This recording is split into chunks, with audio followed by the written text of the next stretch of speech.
Okay, well, still got a little bit of a fever, but the post office had to deliver one of my Zippos today because the Zippo truck was down in Florida, and you can see it was first class mail from Lighter USA in Farmington Hills, Michigan.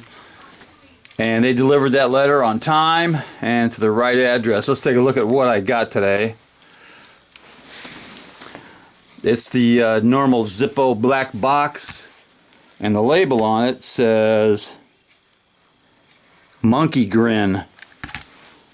So let's take a look at this. Oh, does that look like Chuck or what? So this one's on a white matte finish case, and it is a brass body made in looks like C of this year, March of this year.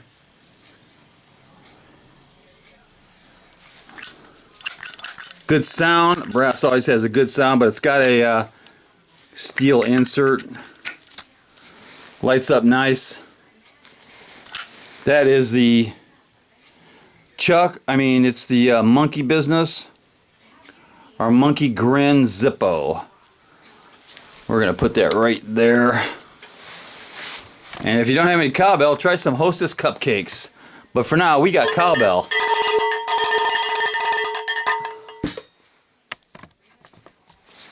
Knuckle bomb.